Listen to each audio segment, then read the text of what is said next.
নমস্কার, শুরু করছি আপনাদের অত্যন্ত প্রিয় এবং পছন্দের জ্যোতিষশাস্ত্রের লাইভ ফোন ইন অনুষ্ঠান ভাগ্য দর্শন।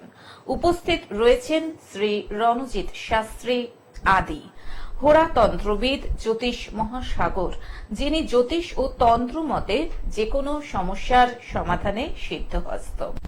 রণজিৎদার অনুষ্ঠান মানে কিন্তু আশার আলো। কিসের আশা? না ভালো থাকার আশা। কাজেই আপনারাও চলে আসুন ভালো থাকার জন্যে।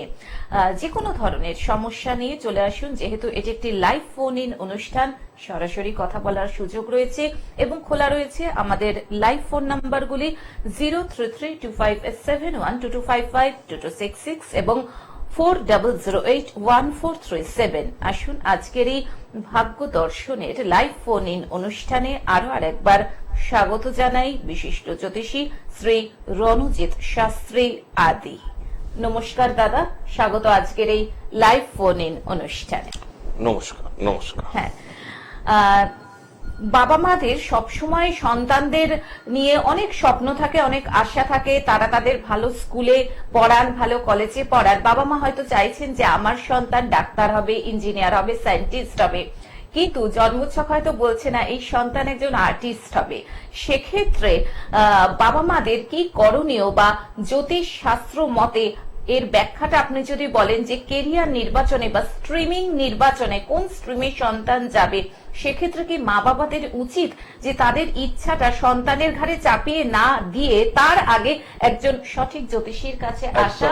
একদম একদম, এটা তো খুব গুরুত্বপূর্ণ একটি প্রশ্ন করেছেন যে বাবা মার ইচ্ছাটা সন্তানের ঘাড়ে চাপিয়ে দেওয়া। কিছু শ্রেণীর বাবা মা এটা অবশ্যই করে, কিন্তু দেখা গেছে যে এই ইচ্ছেটা জোর করে চাপিয়ে দেওয়ার পরে সেই সাবজেক্ট নিয়ে পড়াশোনা করছে বা সেই বিষয় নিয়ে পড়াশোনা করতে করতে সন্তান সেটা আর পারলো না, মাঝখানে সেই অর্ধেক কোর্স কমপ্লিট রেখে দিয়ে পড়াশোনা ছেড়ে দিল, তার ক্যারিয়ারটাই শেষ হয়ে গেল। কিন্তু এক্ষেত্রে আমি বরাবর বলি যে পরীক্ষার আগে এবং পরীক্ষার রেজাল্ট বেরোনোর পর, বিশেষ করে যারা মাধ্যমিক দিচ্ছে, উচ্চ মাধ্যমিক দিচ্ছে, এদের ক্ষেত্রে কেরিয়ার কাউন্সিলিং, মানে career counselling, astrological career counselling এর জায়গাটা করে নেওয়া উচিত। কেন? আমাদের এখন বর্তমানে চলছে খুব কম্পিটিশন যুগ।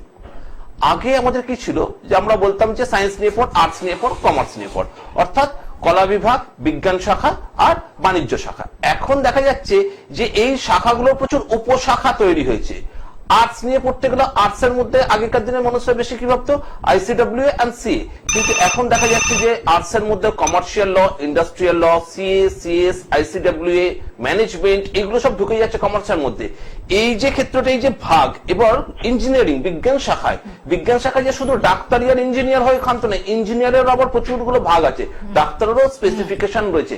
তাহলে এগুলো কিন্তু আমাদেরকে গ্রহ দিচ্ছে। আগে শাখা বিচার পাচ্ছি আমরা গ্রহ থেকে, কিন্তু আমাদের ভাগ্যপতি এবং দশমপতি, একাদশপতি গ্রহের নক্ষত্র, অর্থাৎ যে কর্মটা করবো, পড়াশোনা করছি কেন? আমরা কিছু করবার জন্য তো। তাহলে কর্ম, আমরা যে বিষয়ে পড়াশোনা করছি সেই বিষয়ে কর্ম করব, তাহলে কর্মপতি গ্রহ কি ফল দিচ্ছে দেখতে হবে, কর্মপতি গ্রহ নক্ষত্র কি দিচ্ছে, এবং একাদশপতি সেখান থেকে আমি রোজগার করতে পারবো কিনা সেটা দেখতে হবে। এক একজন ভালো ইঞ্জিনিয়ার হয়েছে, কিন্তু তার ক্ষেত্রে সে দেখবে চাকরিই পায়নি। ইঞ্জিনিয়ার হওয়াটা তার ছিল, চাকরি পায়নি, একাদশপতি তাকে ফল দিতে পারেনি। ডাক্তার হয়েছে, সুনাম অর্জন করতে পারেনি, খুব ভালো ট্যালেন্টেড, খুব জ্ঞানী ডাক্তার, কিন্তু তার কোনো সুনাম নেই। খুব ভালো জ্যোতিষী, সে কিন্তু সুনাম অর্জন করতে পারেনি। অর্থাৎ এক্ষেত্রে দেখতে হবে আমরা চাইলেই কিন্তু সেই কর্মে ঢুকে যেতে পারি না। কর্মপতি গ্রহের সঙ্গে সে ফল দেয় হচ্ছে কিন্তু নক্ষত্র। আমি নক্ষত্রটাকে খুব গুরুত্বপূর্ণ ভাবে বিচার করি। এবার তার সাথে সাথে দেখতে হবে যে আমাদের ভাগ্যপতির অবস্থান কোথায় রয়েছে। এই পরিস্থিতির মধ্যে থেকে আমরা তারপর আস্তে আস্তে একটা সিদ্ধান্তে এসে পৌঁছাই যে কেরিয়ার কাউন্সিলিং করে এই ছেলেটি কি বিষয় নিয়ে পড়াশোনা করা উচিত, যার ফলে অদূর ভবিষ্যতে সে চাকরি করবে না ব্যবসা করবে না পেশায় নিযুক্ত থাকবে, সেটা কিন্তু আমরা সিদ্ধান্ত নিতে পারি। মানে একদম সংক্ষেপে জিনিসটা বোঝালাম, এই ব্যাপারটা এত সংক্ষেপে বোঝালাম, কিন্তু যখন বিচার করতে যাব তার বিচার ক্ষেত্রটা কিন্তু অনেক বড় জায়গায় দাঁড়ায়। তাহলে একটা সঠিক কেরিয়ারে পৌঁছানো যাবে। একদমই তাই। আমরা আলোচনায় আবার আসবো, তার আগে একজন বন্ধু চলে এসেছেন ফোনে, দেখে নিচ্ছি। নমস্কার, স্বাগত জানাই আপনাকে। কে রয়েছেন টেলিফোনে? হ্যাঁ নমস্কার, আমি বর্ধমান থেকে বলছি। আচ্ছা, বর্ধমান থেকে বলছেন, একটু জোরে কথা বলবেন, খুব আস্তে শোনাচ্ছে। হ্যাঁ আমি বর্ধমান থেকে বলছি। আমি তোমার নিজের সম্বন্ধে বেশ, আপনার নামটা বলুন। আমার নাম হচ্ছে অর্ণব পাল। অর্ণব পাল। অর্ণব, জন্ম তারিখ? 26/10/1998। 26/10/1999। 1998। 1998। জন্ম সময়? সকাল 8:26। সকাল 8:26। বেশ, জন্মস্থান জন্মস্থান হচ্ছে বর্ধমান। বর্ধমান। দাদার অনুষ্ঠান দেখেছো এর আগে? আমি এই 2 দিন হলো দেখছি, খুবই ভালো লাগছে আমার অনুষ্ঠান। আচ্ছা, একটু বলো খুব কেন ভালো লাগছে, খুব ভালো লাগার কারণ। আলোচনা করে উনি যেগুলো করেন খুবই ভালো লাগে। ধন্যবাদ জানাই তোমাকে অনুষ্ঠান মন দিয়ে দেখার জন্য। তুমি এবার শুনতে থাকো। আচ্ছা অর্ণব, তোমার জন্মবার ছিল সোমবার, তাই তো? হ্যাঁ, সোমবার ছিল। এবার তুমি সেটা ভালো করে জানো যে তোমার বৃশ্চিক লগ্ন ধনু রাশি, তাই তো? হ্যাঁ। এবার ধনু রাশি শনির 7.5 কাটিয়ে উঠেছো, কিন্তু সবাই এতদিন ধরে তুমি শুনে আসছিলে তোমার শনির 7.5 চলছে, 7.5 চলছে, তাই তো? ঠিক বললাম তো? হ্যাঁ। এবার 7.5 চলার জন্য তুমি কিছু করতে পারছিলে না, নানান দিক থেকে অশান্তি, চারিদিকে উটকো ঝামেলার মধ্যে ছিলে। শনির 7.5টা কাটিয়ে উঠলেই তুমি তোমার জীবনে কিছু ভালো ফল পাবে। বেশ 2-2.5 বছর হলো শনির 7.5 কাটিয়ে উঠেছে, কিন্তু কিছুতেই তুমি ভালো ফল করতে পারছো না, কোনো বিষয়তেই তুমি সাফল্য পাচ্ছ না। এখন তোমার সমস্যা এটাই, ঠিক না ভুল? মানে আমি চেষ্টা করছি এখন ভালো চাকরি বাকরি, কিন্তু হচ্ছে না। আমি যেটা বললাম সেটা ঠিক না ভুল, আগে সেটা বলো। হ্যাঁ হ্যাঁ, ঠিকই বলেছেন। কেন বললাম সেটা প্রশ্ন। যে তুমি তোমাকে বলোনি যে দাদা আমি চাকরি পাচ্ছি না বা চেষ্টা করে আমি সাফল্য পাচ্ছি না, তার আগেই তো বললাম 7.5 তো তুমি কাটিয়ে উঠেছো। সবাই বলে থাকে 7.5 কাটিয়ে উঠলে ভালো ফল পাবে, তুমি দাঁড়াও আর 2 বছর ওয়েট করো, 7.5 কাটিয়ে উঠেছে, তুমি ভালো ফল পাবে বলে এসছে এতদিন ধরে। কিন্তু দেখো তুমি 7.5 কাটিয়ে উঠেছো, তুমি কিন্তু ভালো ফল কিছু পাচ্ছ না। চাকরি বাকরির চেষ্টা করো, তুমি কিছু পাচ্ছ না, ঠিক তো? কেন? তার কারণটা জানতে হবে। তোমার জন্ম ছকে দেখা যাচ্ছে 3য় আর 4র্থ পতি, অর্থাৎ মনের কারক এবং উদ্যমের কারক গ্রহ, সে কোথায় বসে রয়েছে? সে 6ষ্ঠ স্থানে, নিচস্থ শনি। জন্ম ছকে শনি নিচস্থ। জন্ম ছকে যদি শনি নিচস্থ এবং রবিও নিচস্থ, রবি শনি সমসপ্তম, প্রচন্ড পরিমাণ মানসিক অবসাদে ভুগছ। শনি রবি সমসপ্তমে থাকলে মানসিক অবসাদ দেয়, একদম ডিপ্রেশনে যাচ্ছ তুমি, মাইন্ড তোমার একদম ঠিক নেই। আমি ঠিক বললাম না ভুল বললাম সেটা বলো। একটু তো চিন্তায় তো আছি। একটু চিন্তা না বেশি চিন্তা হচ্ছে? একদম স্যাটেন শনি রবি বুধ শুক্র একসাথে কানেকশন হচ্ছে, যে প্রচন্ড ডিপ্রেশন দিচ্ছে। হ্যালো, একটু জোরে বলো, তুমি রেসপন্স করো। দাদা যা বলছে আমাকে হ্যাঁ না দুটোর মধ্যে বলো, কোনো অসুবিধা নেই। হ্যাঁ বলতে হবে এমন কোনো মানে নেই। আমি এখান থেকে গলা টিপে ধরতে পারবো না, তাহলে আমিও জানবো যে লাইভ আমি ঠিক বলছি না ভুল বলছি, সেটা বলতে হবে আমাকে। তুমি যে হ্যাঁটা বলছো একটু জোরে বলো, না হলে আমি তোমাকে বিশ্লেষণ করতে পারবো না। আমি আগে একটা চাকরি করতাম, তো এটাতে আমার স্যাটিসফ্যাকশন ছিল না বলে আমি মানে চাকরিটা ছেড়ে আমি এখন বেটার জবের চেষ্টা করছি। ঠিক। এবার আমি তোমাকে কি বললাম? যে আমি প্রথমেই তোমাকে বলেছিলাম যে তোমার কোন রকম ভাবে মানসিক শান্তি নেই এবং তুমি প্রচন্ড ডিপ্রেশনে ভুগছো। দেখো তুমি চাকরিটা ছেড়ে দিয়েছো, এখন জবের চেষ্টা করছো, জব তুমি পাচ্ছ না। কেন পাচ্ছ না? রবিটা জন্মছকে নিচস্থ, তার সাথে শনি নিচস্থ। শনি দ্বারা পূর্ণ দৃষ্টি পাচ্ছে বুধ আর শুক্র একসাথে। রবি শুক্র যোগকে বলা হয় দারিদ্র যোগ। তার সাথে সাথে কোথায় রয়েছে দেখা যাচ্ছে যে তোমার এখানে হচ্ছে দ্বাদশ, একাদশ, দশম। দশমে মঙ্গল রাহু, দশমে মঙ্গল রাহু একসাথে। তোমার চাকরির জায়গায় অশান্তি হয়েছিল কিছু একটা। দশমে মঙ্গল রাহু থাকলে চাকরির জায়গায় তোমাকে নিয়ে অশান্তি হবে। চাকরি তুমি জব স্যাটিসফ্যাকশন পাওনি, এই কথাটা ঠিক। তোমার জবের মূল্যায়ন করা হয়নি, তোমার পেছনে লাগা হতো মঙ্গল রাহু থাকলে। তোমার শুনতে পেলাম না? হ্যালো, হ্যাঁ একদমই ঠিক বলেছেন। হ্যাঁ, জব স্যাটিসফ্যাকশন হবে না মঙ্গল রাহু। তাহলে এটা তো বাবা আমি তোমার ছক অ্যানালাইজ করছি, এই ছক অনুপাতে তো তুমি এই প্রবলেমটা তো তুমি ফেস করেই এসছো এবং ফেস করবে। কেন? যতক্ষণ এই প্রতিকারগুলো করবে সঠিক নিয়মে, ততক্ষণ এই প্রবলেম তুমি আজীবন ফেস করে যাবে। একদম প্র্যাকটিক্যাল কথা।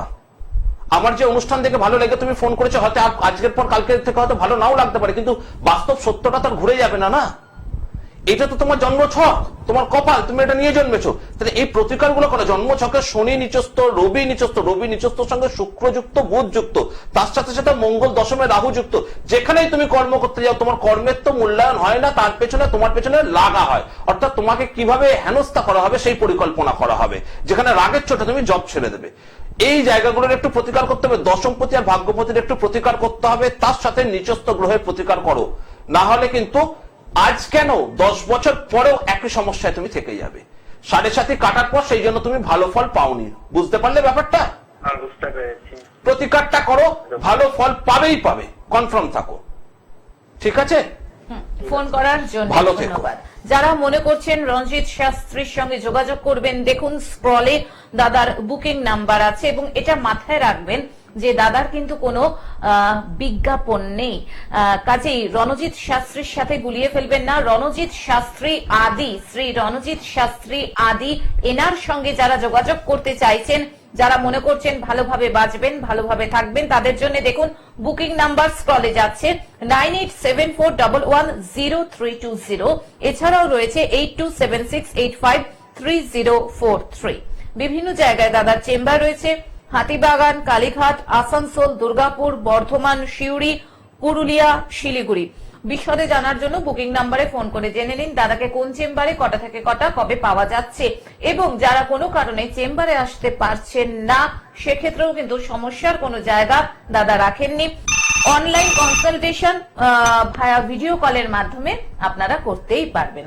দাদা আরেকজন বন্ধু চলে এসেছে। তার আগে যে বন্ধুই থাকুক না কেন একটু হোল্ডে থাকুক, একটা বিষয় বলে দিই, যেটা একটু আগে আপনাকে বলছিলাম, দেখলেন যে কেরিয়ার হয়তো একটা জায়গায় গঠন করা যায়, কিন্তু আমরা যে কর্মপ্রাপ্তি, দশমপতি গ্রহ অর্থাৎ দশম ভাবের নক্ষত্র, এই যে অর্ণব বলে ছেলেটি ফোন করেছিল, ছেলেটি চাকরি করতে করতে চাকরি ছেড়ে দিয়েছে, অর্থাৎ দশম ভাব পাপ গ্রহ তো পড়ে গেছেই, এবং দশম ভাবপতি স্বয়ং নিজে নিচস্থ, অর্থাৎ ওর রবি কিন্তু স্বয়ং নিচস্থ হয়ে গেছে, অর্থাৎ কেরিয়ারে পড়াশোনা করা সত্ত্বেও কিন্তু ছেলেটি সাফল্য পাচ্ছে না সঠিক গাইডেন্সের অভাবে। অর্থাৎ যারা যারা আমার অনুষ্ঠান এখন দেখছেন তাদেরকে একটাই অনুরোধ করব, অনুষ্ঠানটাও দেখুন, অনুষ্ঠানের মধ্যে দিয়ে আমি যে বার্তাগুলো দিচ্ছি সেই বার্তাগুলোকে বোঝার চেষ্টা করুন।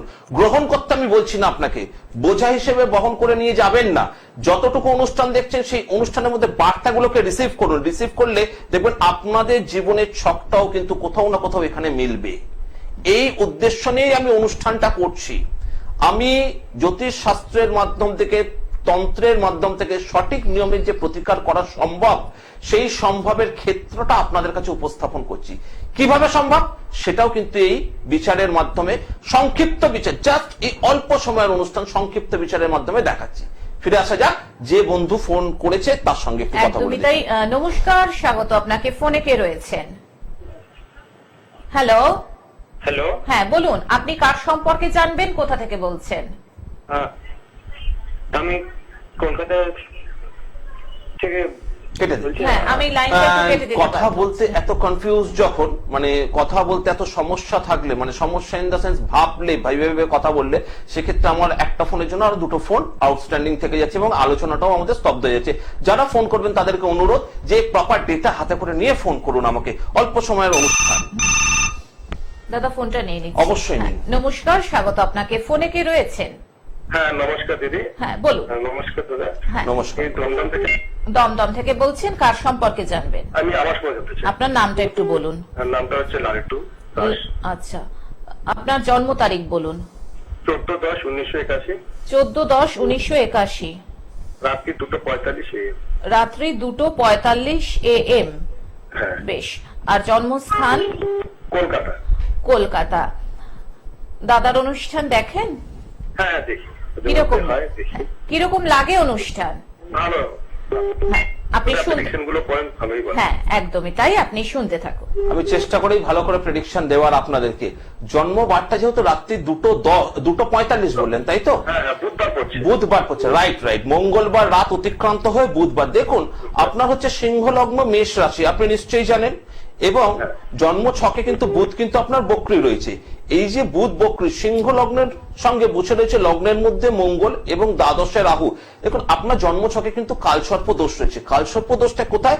দ্বাদশে রাহু থেকে কালসর্প দোষ। দ্বাদশে রাহু এখানে বসে রয়েছে, আর ষষ্ঠে কেতু। এই ধরনের কালসর্প দোষ, ষষ্ঠে কেতু থাকলে নানান প্রকার সমস্যা, ষষ্ঠে কেতুর জন্য নানান সমস্যা আপনাকে দেবে। এবং এই লগ্নের মধ্যে যেহেতু মঙ্গল অবস্থান করেছে, শরীর স্বাস্থ্য আপনার খুব একটা ভালো যায় না। তার সাথে সাথে কালসর্প দোষের জন্য কেরিয়ারে উঠতি পড়তি আপনার লেগেই রয়েছে।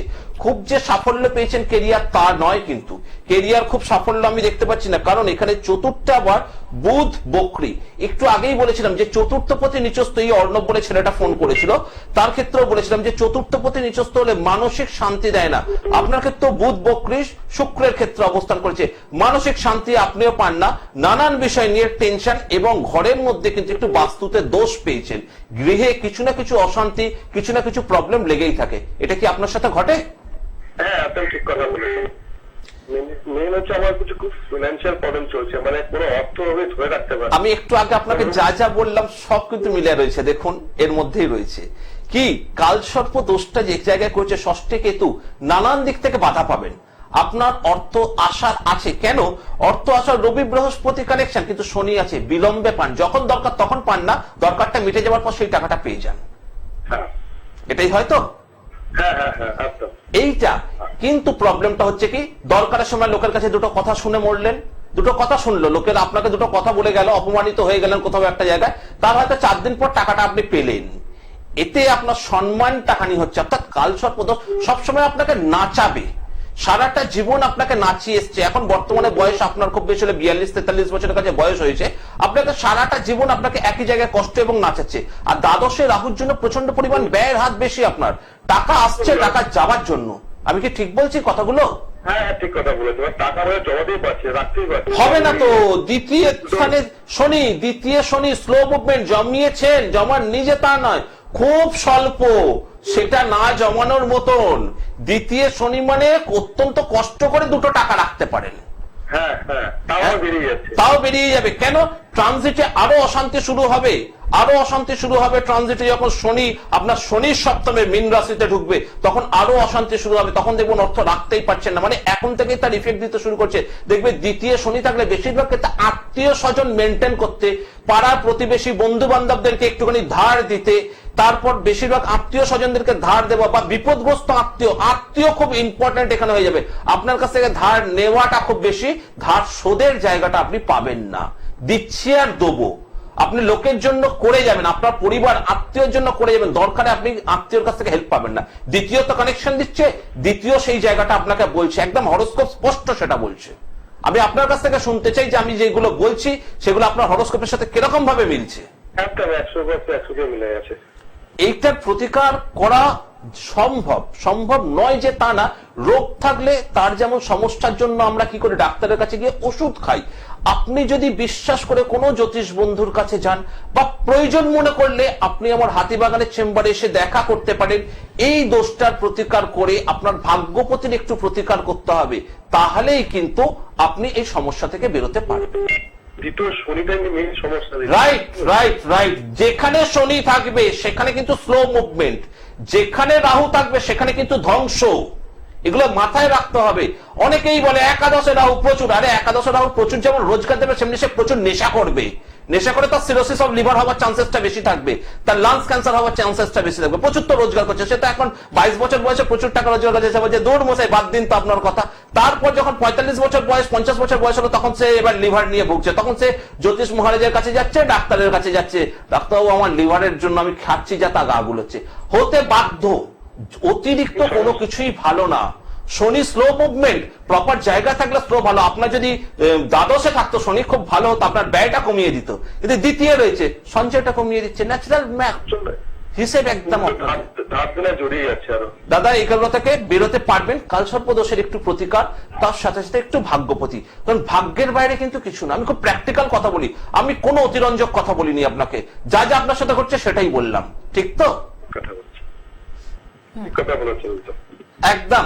আপনি প্রয়োজন পড়ে যোগাযোগ করবেন, এটা সমাধান পাওয়া যাবে, চিন্তার কিছু নেই। ঠিক আছে, ঠিক আছে। ফোন করার জন্য ধন্যবাদ। আমি আরো আরেকবার বলে দিচ্ছি, যারা মনে করছেন শ্রী রণজিৎ শাস্ত্রী আদি এনার সঙ্গে যোগাযোগ করবেন, দেখুন স্ক্রলে ফোন নাম্বার যাচ্ছে, অর্থাৎ চেম্বারের বুকিং নাম্বার 9874110320, এছাড়াও 8276853043, চেম্বার রয়েছে হাতিবাগান, কালীঘাট, আসানসোল, দুর্গাপুর, বর্ধমান, সিউড়ি, পুরুলিয়া, শিলিগুড়ি। এছাড়াও অনলাইন প্রেডিকশনও দাদা করে থাকেন ভায়া ভিডিও কল। কাজেই সমস্যার কিন্তু কোনো জায়গাই নেই। দাদা আরেকজন বন্ধু চলে এসেছেন, দেখে নিচ্ছি। বন্ধুদের জন্য তো অনুষ্ঠান। একদমই তাই। নমস্কার, স্বাগত জানাই। ফোনে কে রয়েছেন? আমি স্বয়ংভর সালের মা বলছি। আমি একটু আমার ছেলের বিষয়ে জানতে চাইছি। আচ্ছা, ওর জন্ম তারিখ বলুন। আপনি কোথা থেকে বলছেন?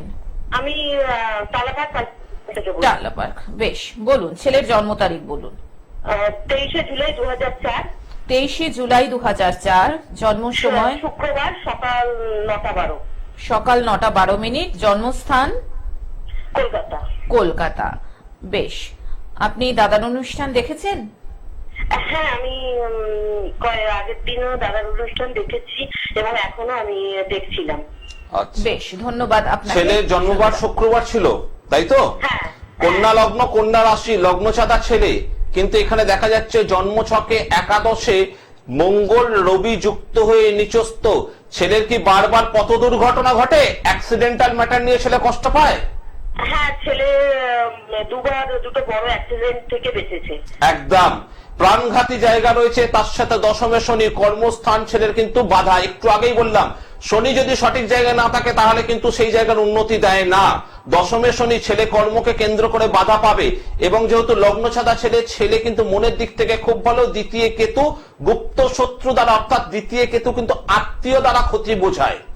আত্মীয় দ্বারা আপনার ছেলের ক্ষেত্রে কিন্তু টুকটাক ক্রিয়া বা তন্ত্র ক্রিয়ার কিছু প্রভাব রয়েছে। ছেলের কেরিয়ার গঠনে আপনি বাধা পাচ্ছেন, আর ছেলের বারবার অ্যাক্সিডেন্ট নিয়ে আপনি চিন্তিত হচ্ছেন, কারণ রবি মঙ্গল যুক্ত হয়ে নিচস্থ। ছেলে পড়াশোনায় সাকসেসও পাচ্ছে না, রেজাল্টও খুব একটা ভালো করতে পারছে না, এবং বারবার ওর অ্যাক্সিডেন্ট হচ্ছে, এবং কিছু রিলেটিভ আছে যারা ওকে একটু মানে ডিমোটিভেট করছে। একদম চিন্তা করার কিছু নেই। প্রয়োজন যদি মনে করেন আমার হাতিবাগান চেম্বারে এসে দেখা করুন, এগুলো সমস্যার সমাধান করা যাবে। সামান্য ব্যাপার রবি মঙ্গলের দোষ, এবং তার সাথে একটু দশমপতি প্রতিকার আর লগ্নপতি প্রতিকারের জন্য প্রয়োজন। একদমই তাই। ফোন করার জন্য ধন্যবাদ দাদা। হাতে আর 1 মিনিট মতন সময় রয়েছে, যদিও ভেবেছিলাম টোটকা নিয়ে একটু বেশি আলোচনা করব, একটু যদি আমি বলেন। 1 মিনিটের মধ্যে খুব সুন্দর একটি টোটকা দিচ্ছি। একটু আগেই এক মা ফোন করেছে যার ছেলের অ্যাক্সিডেন্ট আছে, তাদের উদ্দেশ্যেই বলি যে ছেলে পড়াশোনা করেও সাফল্য পাচ্ছে না, বা ছেলেরা মাইন্ড ডিস্টার্ব হয়ে যাচ্ছে, সন্তানদের বা বাড়ির যে কর্তা দেখবেন খুব রাগী স্বভাবের হয়, একটুতেই অশান্তি করে, মাইন্ড ডিস্টারবেন্স হয়, তাদের জন্য বলবো বাস্তুতে আগে একটা কাজ করুন। সেটা হচ্ছে আপনাদের উত্তর পূর্ব দিক, নর্থ ইস্ট পজিশন, অর্থাৎ ঈশান কোণকে বাড়ির আগে পরিষ্কার রাখার ব্যবস্থা করুন। কারণ ভালো করে যদি দেখেন যে বাস্তুদেবের মস্তিষ্ক পড়েছে ঈশান দিকে, সেই ঈশান দিকে আমরা করি দেবতার অবস্থান। অনেকেই হয়তো ঠিক করে বাড়িতে মন্দিরটা বানাতে পারে না, বা বাড়িতে ঠাকুর ঠিক করে রাখতে পারে না, ঈশান কোন দিক সেই দিক চেনে না। সেই জন্য বলে দিচ্ছি উত্তর পূর্ব দিকে অনেকে ঠাকুর রাখার হয়তো সম্ভব হয় না, তবুও বলবো উত্তর পূর্ব দিকটা ঠাকুর রাখুন বা না রাখুন সেটা পরে আলোচ্য।